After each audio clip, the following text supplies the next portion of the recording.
Well, hey everybody, how's it going? I'm here with Paul. How's it going?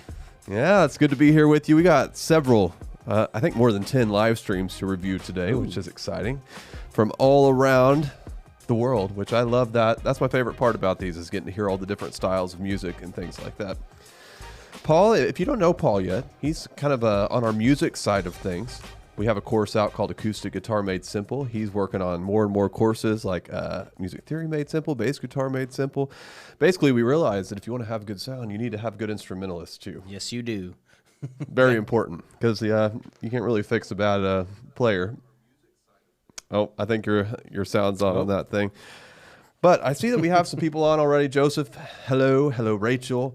She says she's from Wyoming, which... Rachel, interesting story. My parents are in Wyoming right now working on a huge ranch. It's kind of like a retirement project for them, and they're having a lot of fun out there. It looks like a beautiful place. In case you don't know, we're in the Tulsa, Oklahoma area, and we love it here. Oklahoma's a good place to be. Yeah. We've got somebody here from Nigeria, from Virginia. I think Ghana. Oh, you know what? I looked up the other day. We have a total of we have more than 13,000 students now in our courses. Really? From 7,500 churches. And guess how many countries are represented by our students? Say 100. 56. 56 countries. Man. And we have all 50 states from the United States of America represented all 50 states. in our courses. Yeah. Well. Isn't that awesome? That's so awesome. And if you're not a student already, you don't have access to our courses, there's a link below on how you can do that. You can get in for as little as $29 a month, and that's just month to month, no contracts. You can come in for a month, leave, or stay for a while, or whatever you want to do. That's also how you get your live stream reviewed. If you're wondering, people are always asking that, how do I get my live stream reviewed? You just have to be a part of our courses. So use that link below to get access to that. Also want to let you know before we get started that our t-shirts are currently on sale. And they're only on sale through November. They're not going to be for sale any other time of the year, just in November. And they're currently $10 off. There's a link in the description for that as well. I'm wearing one of them. Let There Be Sound. Paul's wearing one of them. There's several to choose from, and these are all our own designs. We hired a killer graphic designer to design these shirts, and they're all super awesome. So go check those out using the link in the description. But don't do that yet, because you need to hear us review these live streams. Yes, we do. So let's get started with that. Up first, we have James Bolton from Pleasant Hill Baptist Church. He says that he needs more ambience. He only has a pickup mic. Also, choir mics are weak. Lots of feedback when turning handhelds up. Oh, feedback. What a bummer that is. Let's take a listen, man, then we'll give you some help on those issues. I know you can do it.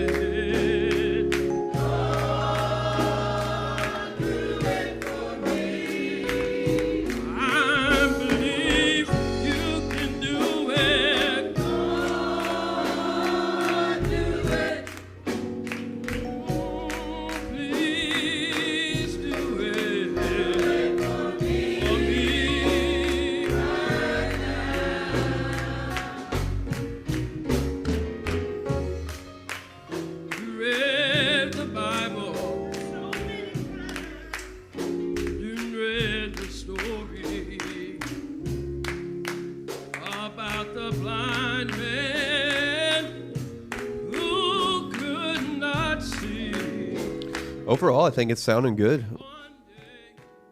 I'm not hearing any feedback, so you must have been keeping it below the feedback level for this one. Handheld mic, the lead singer here, I noticed his dynamic range was a little bit too excessive. He was getting loud in my ears and then kind of quiet, so compression will solve that issue. So go ahead and put some more compression on him. Be a little more aggressive with that if you already have it on there.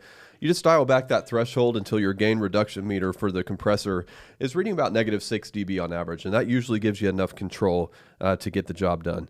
Now, as far as the choir mics go, I think that you could benefit from just having your choir kind of bunched closer together instead of having them so spread apart. You're going to get a better sound that way through your choir mics and hopefully not have to run them as loud either. Yeah. As far as ambience goes, you made a comment about that. I was hearing plenty of ambient mics in that mix. The snare, actually, I was hearing more of the ambience of the snare than I was hearing of the direct sound. So I'd actually bring that snare mic up a little bit to get more direct sound. But other than that, I thought the balance was good. What do you think, Paul? Well, first thing I noticed was the condenser choir mics up top, and they're directional, so they're facing more of the center. So like you said, you got to get the choir bunched up because anybody on the edges, I'm not hearing. And then second off, you got that microphone, the lead pastor singing on the right-hand side. If he stands behind those mics, that's where that feedback's going to come from because all that stuff is going to pick right up into those frequencies, and it's not going to be a good time. So if he ends up just kind of moving around, getting excited maybe with the songs, it's going to be those that are going to cause that loop. Yeah, and I see we got some stage monitors there too. So if you're having feedback problems, that's usually where it's coming from, is those stage monitors. And musicians and people always want them to be louder, right? But there's always going to be a threshold. So you may just have to communicate with them like that's as loud as we can get before we have feedback. And we don't want to have feedback. Nobody likes that. No, we don't. Nope. Yeah. Anything else, Paul? No, I think the only maybe piece of advice I'd give is I would even play with those condenser mics because they're actually pretty low in front of the choir. And I was a former choir director myself. Anytime that you've had a choir, you want those condenser mics up. You can always raise the gain up just a little bit. You can always change some of the levels, gate, anything that you might need. But experiment with how high or low that those are, because if you want your choir spread out like that, then I would raise them up. And then you're going to get more of a range with those mics. Otherwise, it's going to be very directional. You're going to hear just the few people in front. Good. That's awesome. Thanks, man. All right. Thanks for sending that in. Let's move on to the next one, which is from Isaiah from Great Bridge Free Will Baptist Church. It says, we have a noise and a hum in our live stream mix. We're having trouble with the levels being a lot louder when singing is going on than when somebody speaks into the mic. It's a lot quieter. Gotcha. All right, let's take a listen, and we'll give you some feedback there, the good kind of feedback. Reply, hallelujah.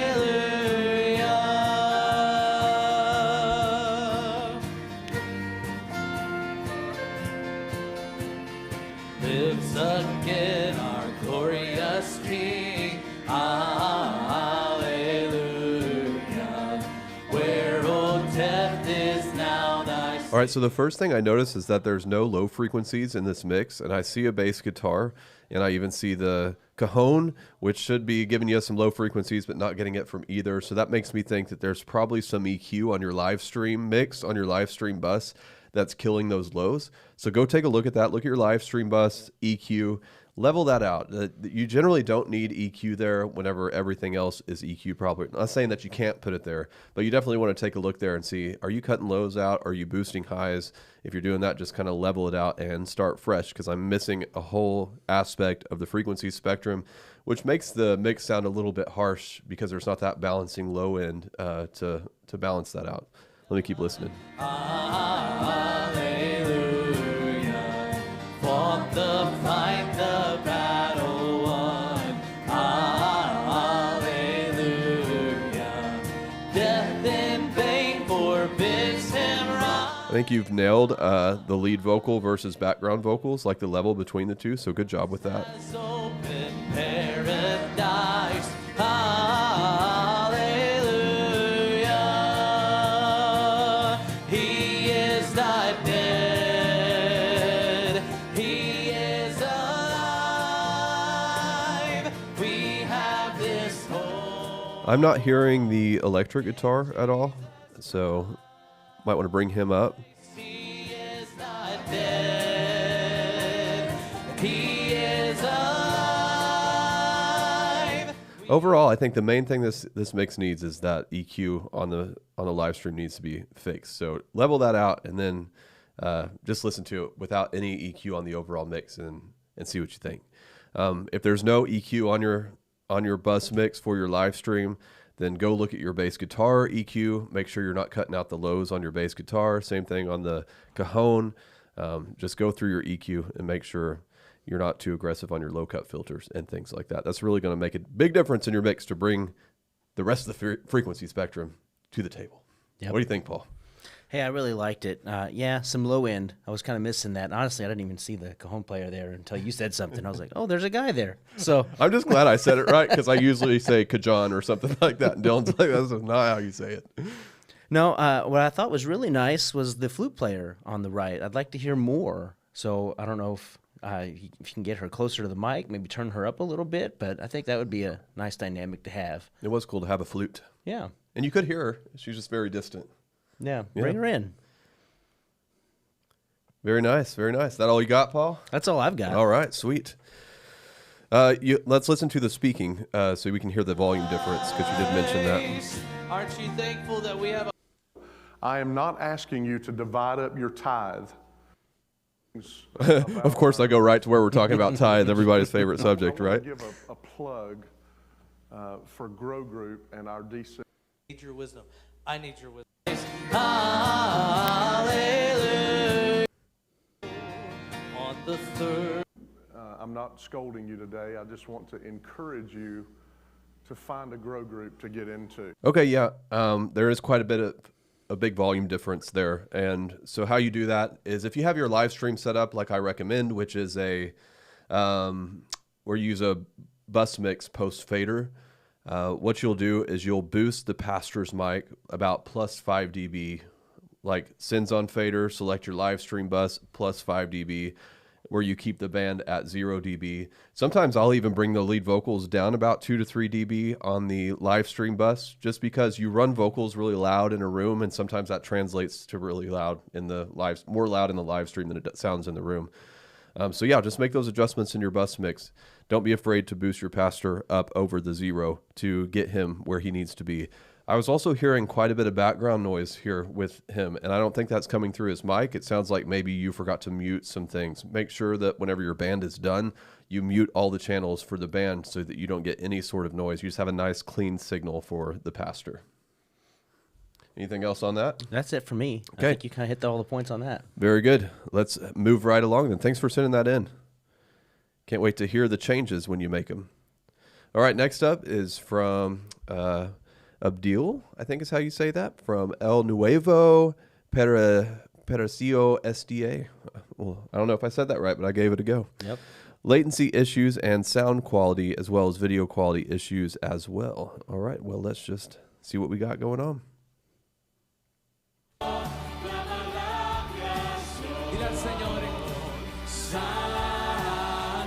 All right, so first thing I notice is we only have a left signal. It's not coming through the left and the right, which just is it depends all on how you have this connected to whatever live stream software that you're using. I recommend that you just shoot us an email, support@collaborateworship.com, and we can help you solve that little technical issue there.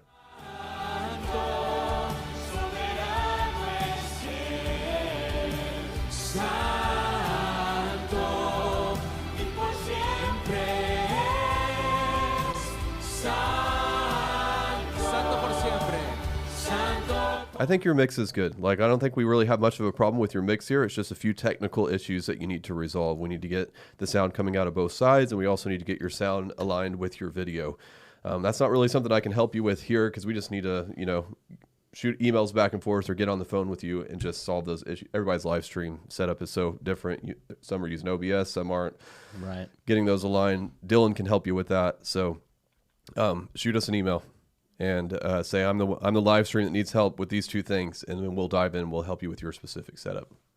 Yeah, I'll have to say one good thing: the choir in the back, they sound really good. They do sound good. They came ready to go. So we want to hear more. Yeah.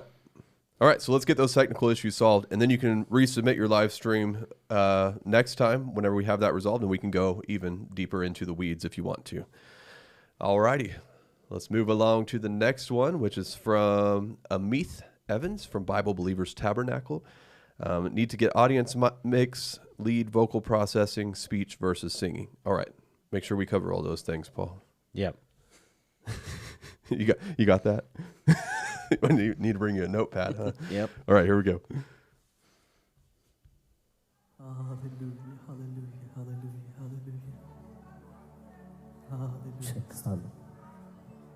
hallelujah. We'll go back a little bit here to some songs. మహిమకు మమ్ము నడిపించు. Maybe. ఈ రెండు ఒకటి ఆ రెండు అని చెప్పండి. దేవుని స్తోత్రం. హల్లెలూయా. అందరూ We'll find it eventually. There we go. మహిమగా మార్చింది నీ కృప. మహిమలో నేను మహిమతో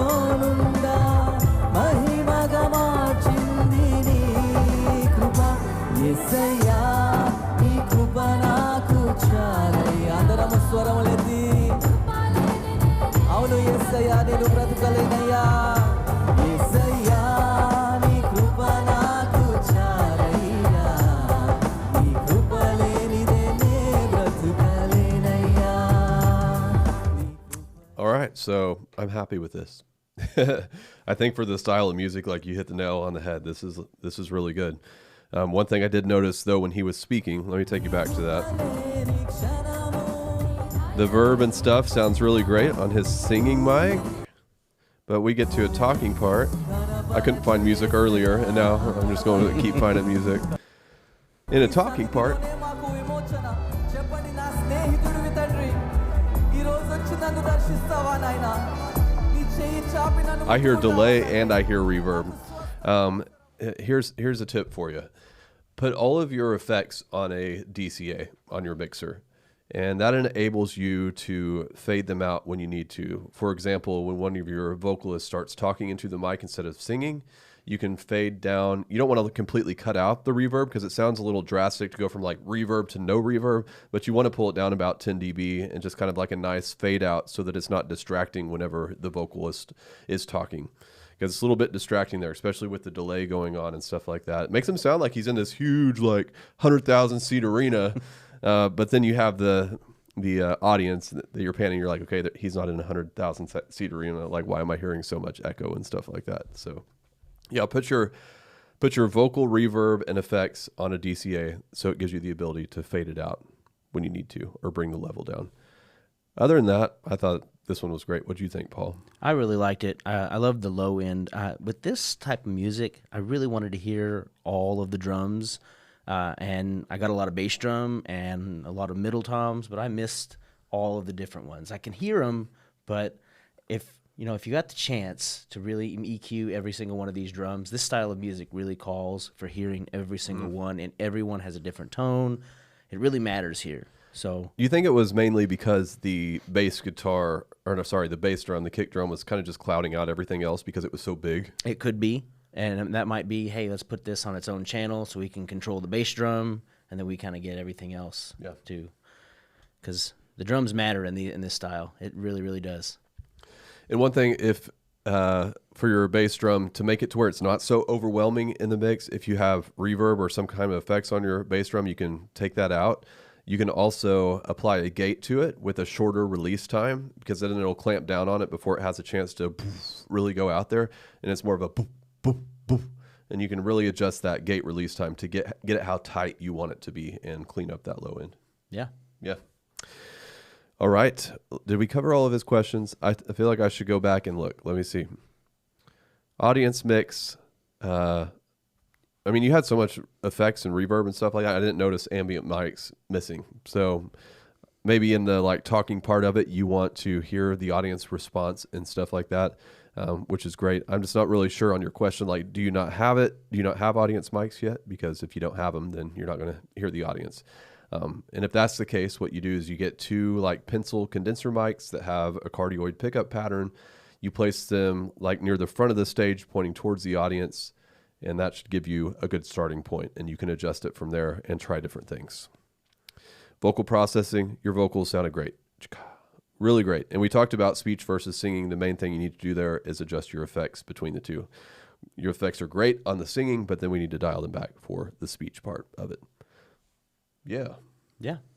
Right. I like it. Sweet. Thank you for sending that in.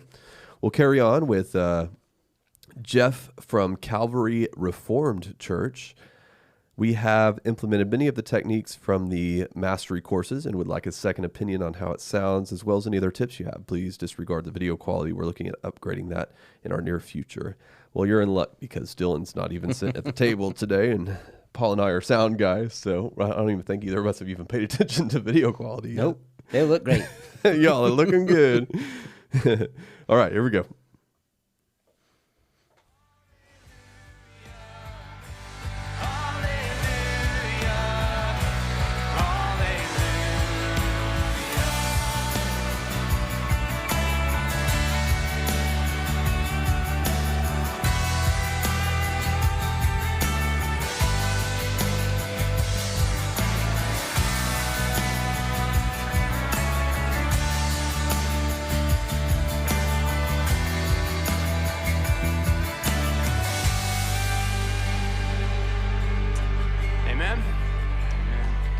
love that song. We can join with all creation and I'm worship. gonna back up a little our bit, Creator. or go forward a little bit, actually.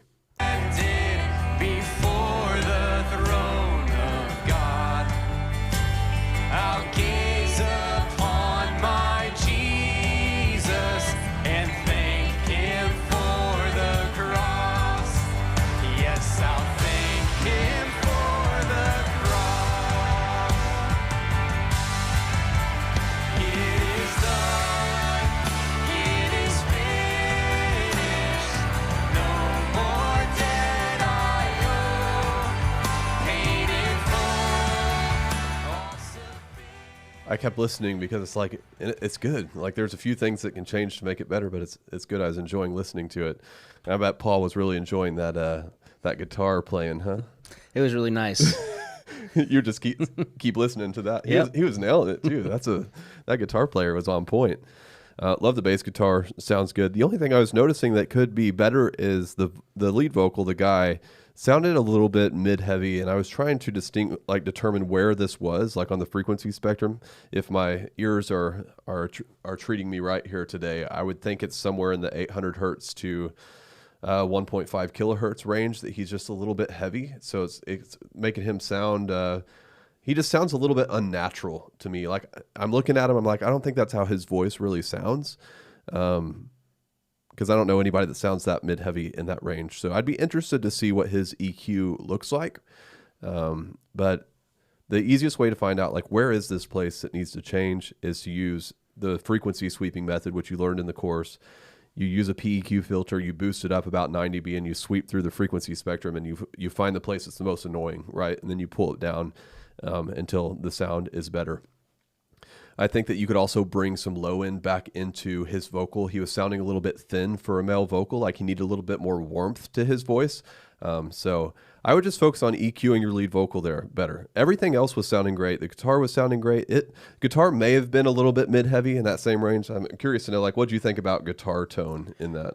Guitar tone was actually pretty good. I mean, at least for my ears. Okay. I mean, whoever had distortion on had a really clean distortion, and so it wasn't muddying up any of the sounds. But the guitar is a mid instrument, so if you got mid voice and then you got a mid instrument, they're just going to battle each other. Yeah. So that's really just going to be play around with that and see who's more important. So yeah, maybe that was the thing. You kind of clarified my thoughts on that. Is they were the guitar and the lead vocal were fighting for the same space, and I feel like it's the lead vocal that should leave the space and just let the guitar stay there. And my guess is it's somewhere in the 800 hertz to 1 kilohertz. Yep. And there's also a saxophone player in the back too, and I didn't even hear him. So I would love to hear more of that. Give us some more saxophone. Drums sounded great. I was like, that sounds like it must be an electronic kit because they were all perfect, and it was. But they sound good. I love it whenever an electronic kit still sounds good because sometimes it just sounds unnatural when you hear an electronic kit. In this case, I was like, is it electronic kit or not? I think it is, but it might not be. It's like, if it's not, they have their like drum mics dialed in like perfectly. Yeah. But I like it. You did a great job making that electronic kit sound real. Any other thoughts on that one, Paul?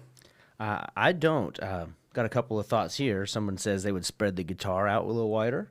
I thought it was pretty wide. You thought so? Because it was panned.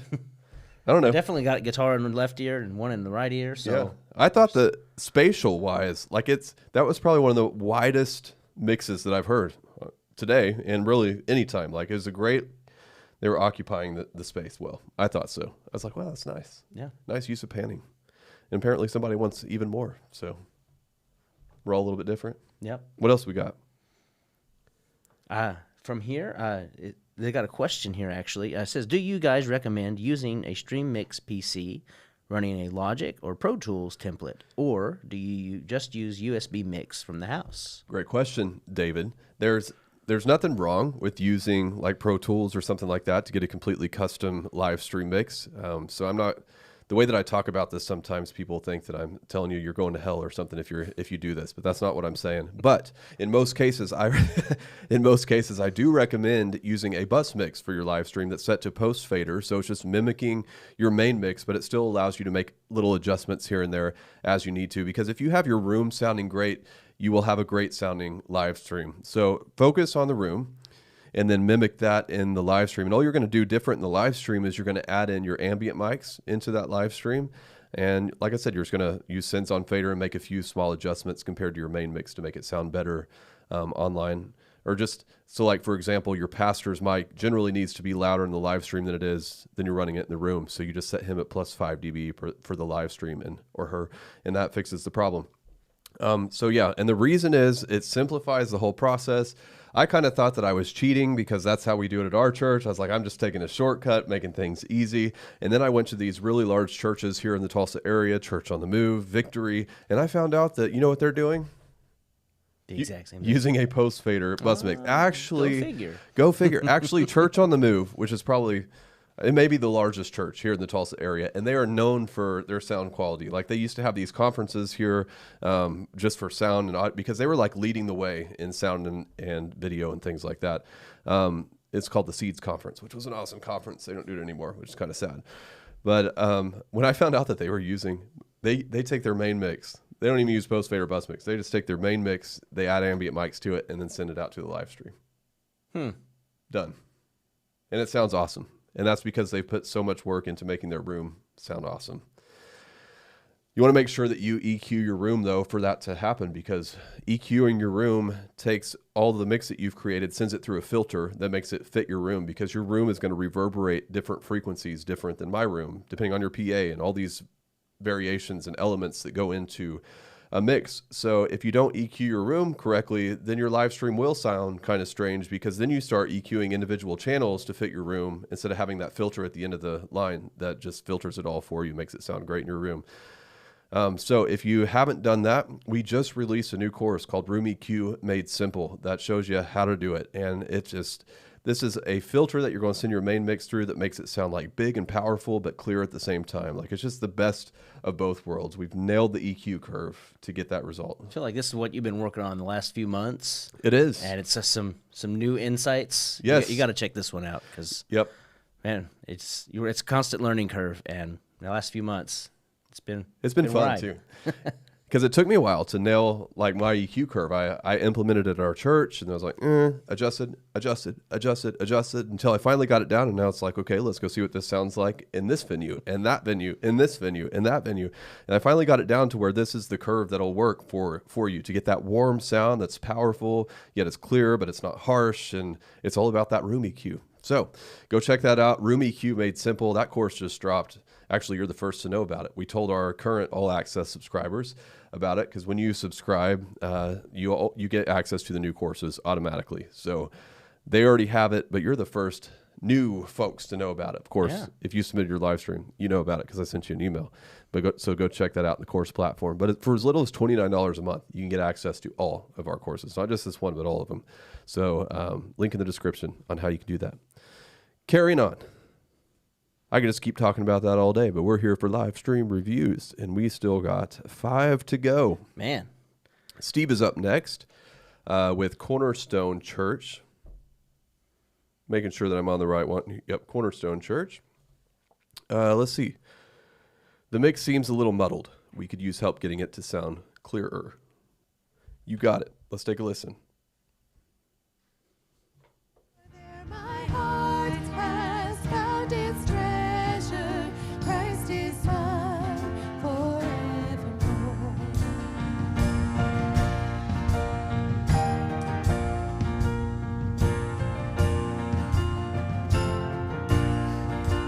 Come rejoice now, O my soul, for his love is my reward. Fear is gone and hope is sure. Christ is mine forevermore. Come rejoice now, my soul, for his love is my reward. Fear is gone and hope is sure. Christ is mine forevermore. Come rejoice now, my soul, for his love is my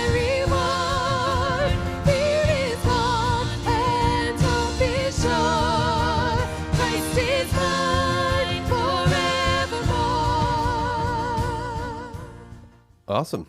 I think it sounds great. You're doing a great job. Honestly, don't think that it sounds muddy or muddled. I liked the the vocal sounded warm and clean all at the same time to me. So I'd give you a thumbs up. And they have great mic etiquette, which is great. I think that the vocals could use a little bit more compression on them because she's getting a little loud there in some moments. It just need a little more control to it. So I would dial in that threshold, decrease the threshold until you hit that point where average gain reduction is negative 6 dB. They're on the compressor meter screen. I couldn't really hear the acoustic guitar. Maybe that would bring the clarity that you're looking for. Like you could use it more to occupy that rhythmic space so it sounds kind of like a shaker. In order to pull that off, you'll need to cut some mids out of the acoustic guitar, which is a technique that I use quite often. You have the piano already occupying the mids really well, so you could just use the acoustic to occupy the upper mids and the high end of the section. Frequency spectrum, you just need to add a low shelving filter at around 1 kilohertz and just drop it down about 6 dB, maybe even more on that acoustic guitar, and that'll get you that effect where he can occupy that upper space. And that'd probably solve the problem where you feel like it just sounds a little muddy. Oftentimes when we think something sounds muddy, it's because all of our instruments are playing in the same frequency range, and there's and they're fighting each other. And they're hit. Yeah. So it's like, somebody break away. Somebody go play up here. At our church, we tend to use tracks to occupy the top of the frequency spectrum, because in tracks you can have like a shaker usually, and that'll help fill in that space. There's a lot of arpeggiated stuff or like pads, little shimmery pads and things like that you can fill in that space. Sometimes we'll tell Paul, he plays electric guitar, like get up there, like jump up an octave or something like that because too much. Or sometimes we'll even tell you jump down an octave, like give us some bar chords because we need to fill in this space.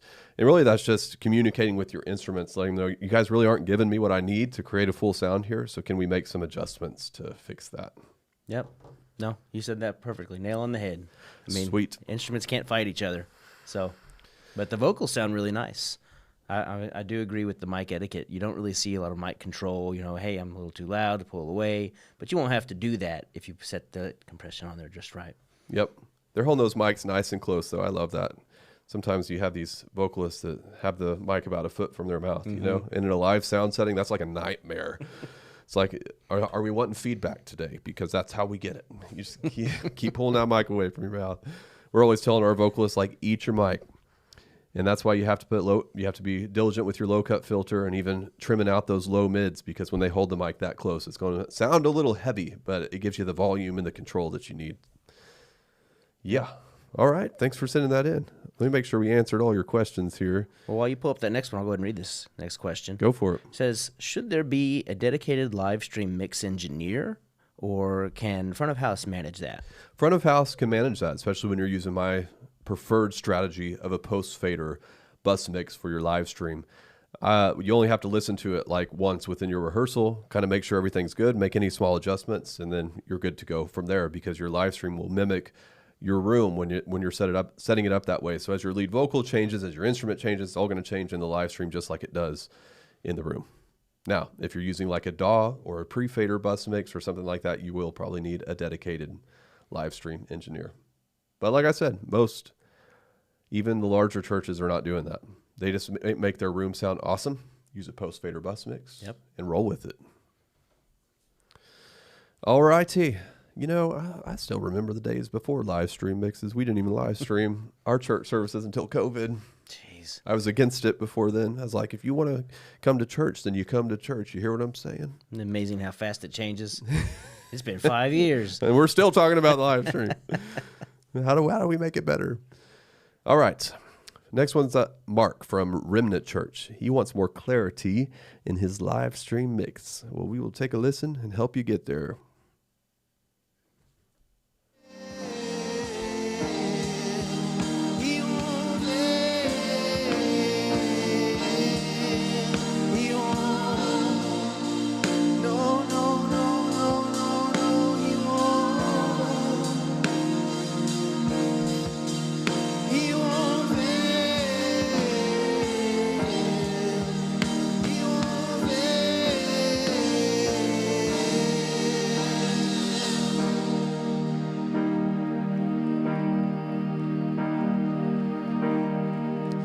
I'm missing low end.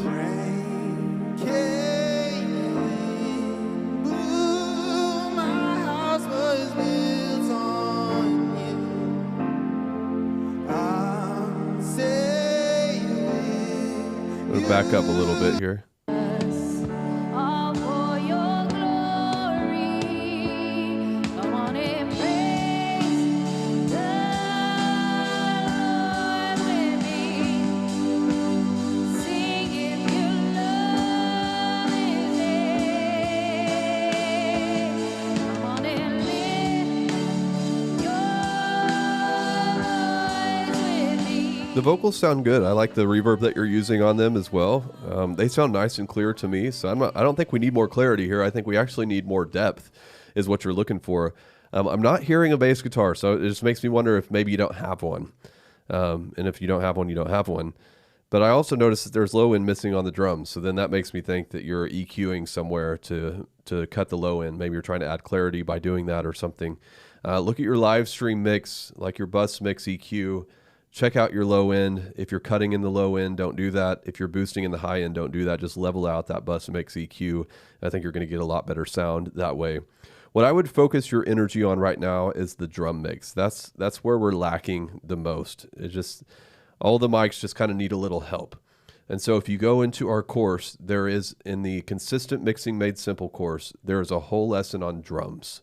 And it's going to take you through the simple way to make your drums sound better. Now, it's a simple strategy, but it takes time because there's so many dang microphones on the drum kit, right? You have you have like 7 different mics that you're going to have to do this to.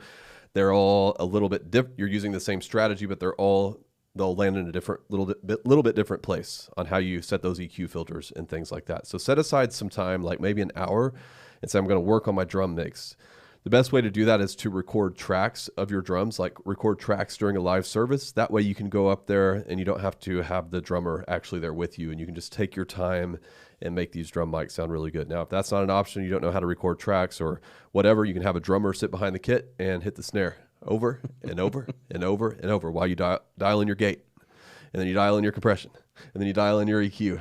And drummers love it whenever you do that to them. But, I mean, they'll love it. They'll love the end result because they'll sound way better in the live stream mix. Drums are like, they really test your skill and they really expand your skill because it's really the only thing in a live worship setting that you use gating on. So that's how you dial in your gating skills. You're going to use gating, compression, and EQ on every drum mic. And it's just great practice for you. So go watch that lesson, do the things that I teach, download those cheat sheets in the lesson, and just focus on your drums. And then let's come back and we can go resubmit your live stream after you adjust your drum mix, and then we can go from there. And with the bass guitar thing, man, mixes really need a bass guitar. It's so sad whenever there's not a bass guitar. I haven't seen one on the stage yet, so that makes me think there's not one. If there is one, they need to come way up in the mix. They're not even there. So bring them up. If there's not one, consider using tracks to fill in the gaps. That's what we do. All the tracks these days come with every instrument available. You can mute all the other instruments and just unmute the bass guitar. That way you add the bass guitar to your mix. And then go find a bass guitar player. One of the most important, if you just have drums and bass guitar. Well, the good news is I got a bass class coming, so that's true. If you need to teach somebody. Coming soon, Bass Guitar Made Simple. So if you have somebody who's just has interest in bass guitar, we're going to release a course where they can get up and running quickly. Yep. Without the overwhelm. Anything else on this one? I don't think so. I agree with you on the low end, and I feel bad for the drummer. They're stuck in the cage.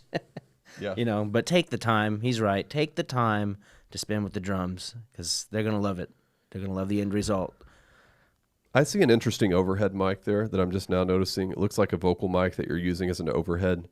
So if that's the case, maybe you're using some strange mics for the drum kit. And if that's the case, it's really worth the investment to invest in a great drum mic kit. We have great results with the Audix DP7 drum mic kit. Used to be like $700. Now it's at like $1,000 or maybe even more. But it's worth the investment to get the right mics. But if that's not an option, just do what you can with what you have. Well, last I checked, they even have a 3 and a 5 mic option. So if you can't get the full 7, there isn't even. You can get a couple less. So at least you can mic a snare, a bass drum, and maybe a tom. And that's the most important, kick and snare. Kick, snare, kick, Yep. snare. Yep. But if you have them caged, it's also important to have overhead mics, or else you won't hear the cymbals. Yep. Yeah. Let's see. We had some feedback here. If possible, they probably need a different piano sound, in my opinion. It's filling a lot of the EQ space that the voices are filling. I would agree with that. Let me listen to it again. Oh, yes. I forgot about our singer here. He has a great voice, but he needs... I would glue that microphone to his face. Like... If one of our vocalists was doing that, Paul, I'd probably have a fit on it. Like moving the mic back and forth. You know, it's like we're not looking for any special effects here. Like if we want that kind of special effect, I'll take care of that from here on. You just hold the mic steady. That's what the mixer's for. So if you need to, just go ahead and glue that mic to his chin. So but seriously, have a conversation with him. Be like, all right, man, I need you to hold the mic steady. Hold it steady because this is coming. This is sounding really strange out here whenever we're doing this back and forth motion. And that's going to fix the clarity, which is what they were talking about too. I think he just has a bad habit. It's just I've never seen anybody do that. He's into it though. He you is got to into give it. him to that. And I'm not being critical here. It's just like this has to be fixed though, because the audio engineer can do nothing to fix that. This all has to be fixed by the vocalist himself. And like I said, great voice. I mean, incredible voice. I was like, is he going to hit that high note? He hits that high note and he nails it. Yep. So let's hear it by holding the mic right up there and keeping it still. All right. Hopefully that wasn't offensive. I didn't mean to be offensive if that went out of hand. I just thought it was I think he he sounds great. All righty. Moving right along here. Well, you pull up that next one. We got two questions for you. So what are your thoughts on drum cages? Doesn't say anything else. Good or bad? Yay, nay? What do you think? That is such a controversial subject. Are you trying to get me in trouble? Well, as a drummer myself, I don't like them because I like the ambient sound of a drum set throughout the room. And every room's different, of course, but I want to hear the drums. I want to hear the cymbals, and that's going to cause some problems if you've got singers, and there's going to be feedback, and they can get over it. But I don't necessarily like drum cages. They're cool for a minute if you need to really dial in some sound, but you can get a good sound without caging them in. I would say it depends. I prefer no drum cage. We currently have a half drum cage. We have a shield in front of him, but he's not fully caged in. And that's mainly because our vocalists are right in front of the drums. Like I think they're only 4 feet from the drums, if that. And so there's a lot of drums coming through their mics whenever there's nothing in between them. If we had a bigger stage, there would be no shield at all. There would be nothing. We've experimented with the circle shields that you put just in front of the cymbals. Right now we have a 4-foot shield in front of the drum kit with some little deflectors on the top of that. We're just experimenting with a bunch of different things. Electronic kits are really making a lot of headway these days. I don't know that I would be a proponent of them for sure. I don't think being a drummer, which I've played drums many times, I don't think that I would like playing an electronic kit. Now they've come a long way. There's electronic heads that really feel real, but it's kind of like driving a Tesla. Yep. Where's the vibration? Yeah, you want that acoustic feel. If I do an electric kit, I still want an acoustic snare. So, I mean, at least on maybe even acoustic kick as well. So I get the kick and snare. Those are the importance. Mm-hmm. And then I can, electronic everything else. Especially I can put in some new sounds and, MIDI or whatever I want. But, I don't know. I'm an acoustic guy all the way. I'm old school. I have a video out there on some different drum sticks you can try before you try the drum shield. I would say drum shield is last result.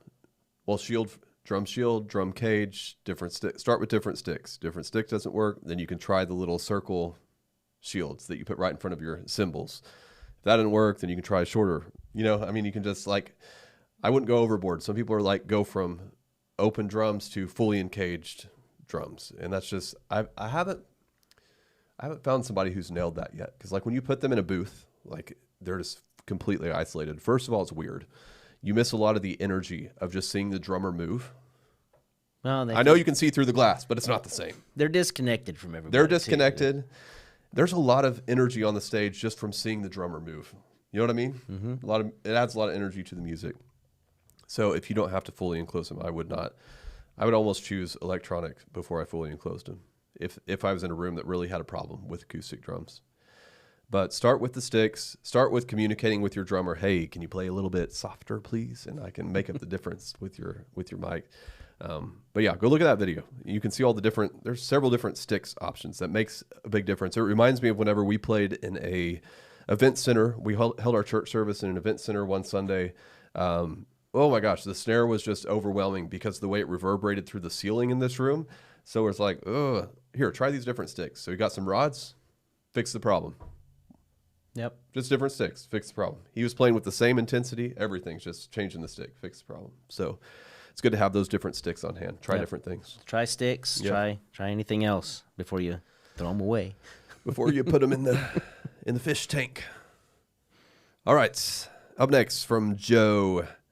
Let's see. Live stream quality is not matched front of house. I need help with testing methodologies, tweaks so I can perform to clean up the mix outside of the training, and how to keep everything more consistent on the stream regardless of performance instruments that play from week to week. All right. Well, let's take a listen. We'll go from there. He won't.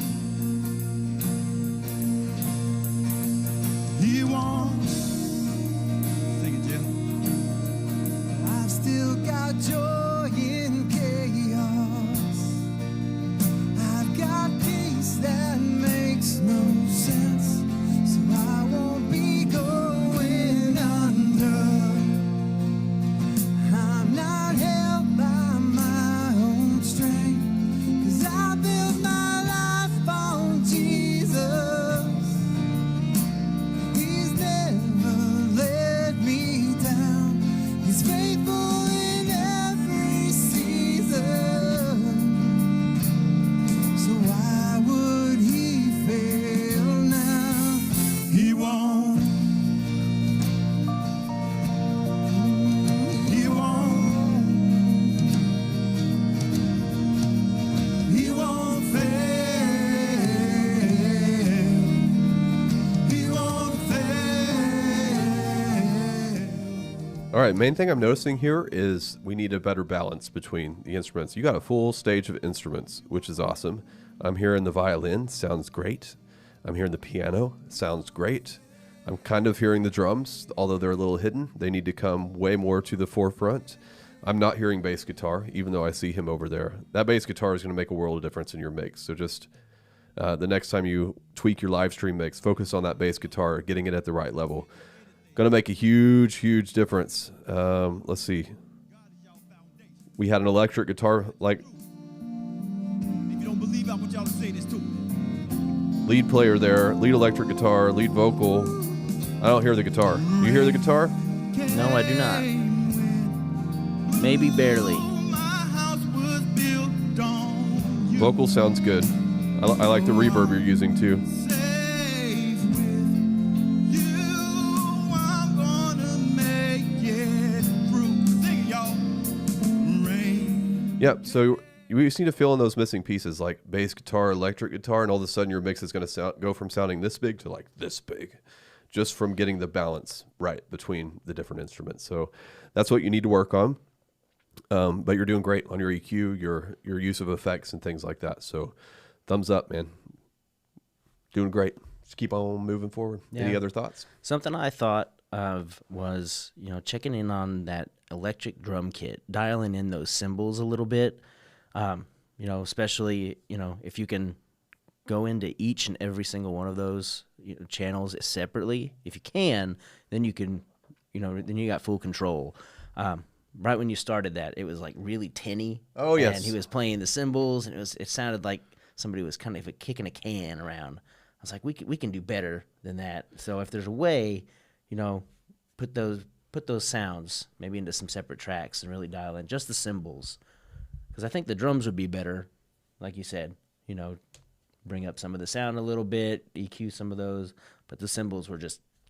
Yeah, and that may be because you're boosting like in this really high frequency range, like probably 10 kilohertz and up somewhere, whether that be just on the drum channel or maybe you're doing it on the live stream bus. It's too aggressive. So it's just, that's what he's hearing. That's what he's talking about, that tinny sound. It's just the highs sound really strange because they're being boosted too much. So whatever boost you have going on there, like dial it back about half or even more until it sounds more natural. Yep. Yeah. Awesome. Thanks for sending that in. Onward. We have 2 left. This next one's from Daniel from Redemption, looking to get your feedback on better sound. Here we go.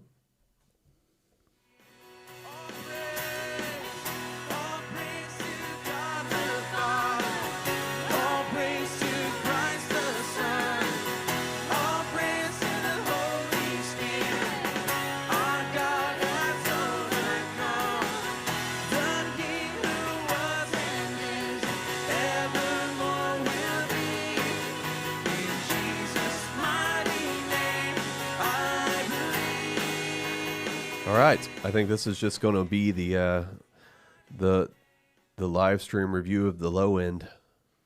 Where's the low end? We miss it. Where's the low end? Where did it go? I didn't see a bass player back there. Did you? No, but I don't hear any low end in those drums either, though. Where's the low Yep. end? I'm not hearing anything below like 400 hertz in this mix. Somebody took low cut filter too seriously. Yeah. All right, look at your live stream bus. Make sure you don't have a low cut filter there. Make sure you're not cutting lows at all on the bus mix itself. And then go through channels. If you have a low cut filter on your drums, take that off because you have electronic drums. So don't even worry about a low cut filter there. Take that off to bring it back. Look at your bass guitar. Is there a bass guitar? If there is, no low cut filter on that. Let's bring back in this low end. And I'm trying to see what other instruments that we have. I'm still in your presence. All noise dies down. Lord, speak to me now. I hear a pad. Acoustic guitar sounds good. Lord, I will open up again. Vocals sound good. Ears into the wind. A little bit thin. They could be a little warmer. A touch of it.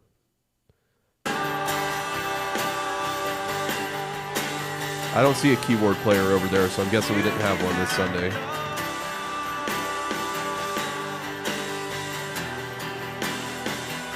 See, I don't hear a kick drum. Nope. And that snare sounds really tinny. There's no depth to it.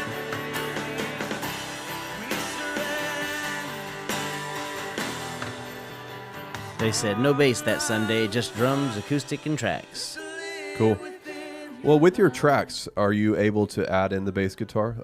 Let me know. Like, are we using like full-on tracks, or is it just a pad backing track sort of thing? Like, are they actually singing to a click? Is there a click going in their ear and telling them verses coming up and all that kind of stuff? How involved are our tracks? Because if you're using full-on tracks, then you can add in that bass guitar in the whenever your bass guitar is missing. You can add in the keys whenever your keys are missing, and we do that at our church. If we have a musician missing, then we just fill them in. Yep. The digital version is not as good, but it's better than no.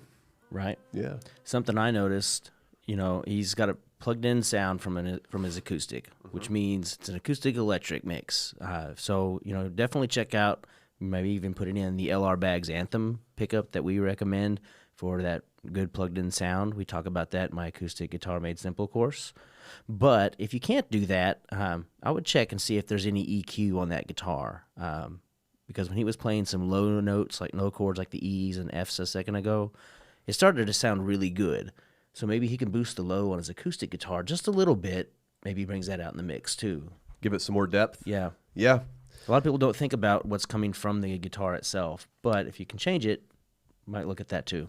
That's the cool thing about acoustic guitar is you can, when I am mixing an acoustic guitar with a full band, like there's keys and there's electric and there's bass guitar and there's all the other stuff, I thin out the acoustic guitar. So that's just occupying more of a upper frequency range, which is kind of how this guitar is EQ'd right now. But if the acoustic guitar is lonely by themselves, you can use it to fill in the full frequency space by not cutting out the lows, but by bringing them and just kind of, and he even has some EQ knobs on his guitar. So if you need some more depth out of it, you can have them adjust that on the guitar. The acoustic guitar can be as warm or as thin as you want it to be. And it all depends on what's going on with the rest of your band. Yep. Yeah. So yeah, if we have an acoustic set from time to time at our church where it's just acoustic guitar and vocals. And in that case, we EQ the acoustic differently on that Sunday than we do the rest of the time whenever we have full band. Let's see, did they respond about my We're using a stereo source with all the tracks running through it. Awesome. Yeah, so since you're doing that, add that bass guitar in. The bass guitar is so important to a mix. It's just that's where energy comes from, and you need bass guitar. So be sure to add that in the mix whenever your bass guitar player is missing. They won't be offended. Nah. Because they're not even there. Yeah. You just don't forget to turn it off when they come back. All right. Thanks for sending that in. We got one more. And this. While you pull that one up, somebody was asking, when are we getting more content about No Limits and the small church problem solutions? I know we posted part 1 and part 2, and I know we're working on part 3 for that as well. So that's coming out here pretty soon. So be on the lookout for that. It's been a fun journey, too. It has. That side room's gotten really cool, how we've fixed that side. And Yeah, so in case you don't know, you can go watch these.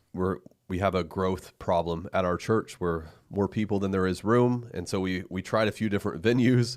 It was like a big adventure for our church. Like, we're meeting over here this Sunday, and now we're meeting over there next Sunday.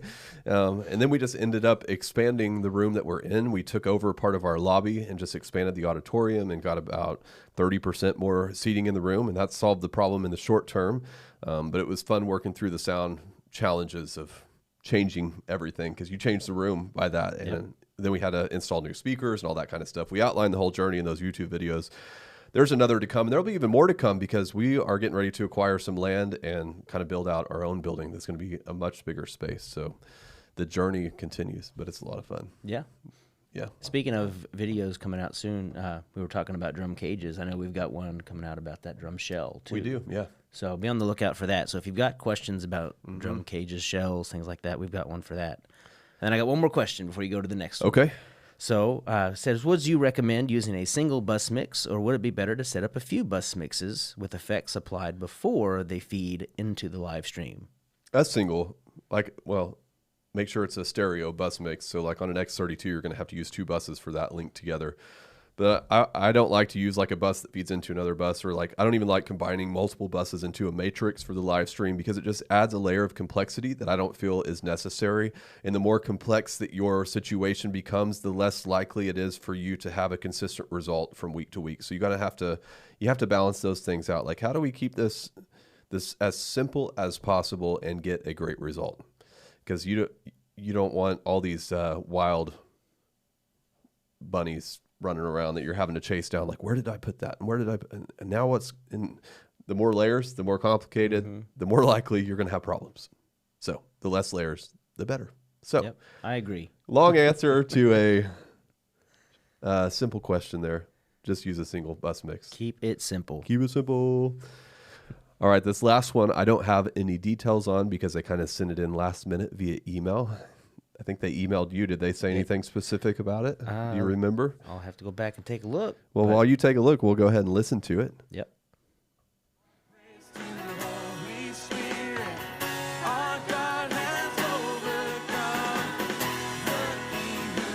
Oh, is this the one this is the one we just listened to? Maybe it's a different Sunday. Yep. There we go. So sorry about that. We didn't catch that. Nope. That duplicate there. Okay. All right. Well, that means we're done. Yep. Thanks for sending these in. Sad day. But got to have the lows. That's been the theme today. We need the lows. Y'all, thanks so much for sending these in. It's really a joy to help you make your live stream better, to make your mix better. If you are not yet in our courses, you want your live stream review, just go get access. You can use the link in the description. Starts at $29 a month. There's different options there too, so just go check that out. Be sure to grab our t-shirts while they're on sale, only through November 30th. After that, you can't even get these anymore. So, and they're currently $10 off, so you can pick up these t-shirts for $19, and there's lots of great designs. All the stuff is linked into the description. We thank you for your time. We thank you for being with us. Yeah. Yeah, it's such a privilege to do this. But you all be blessed. Have a great morning, night, evening, wherever you are, and we will see you again soon. See ya.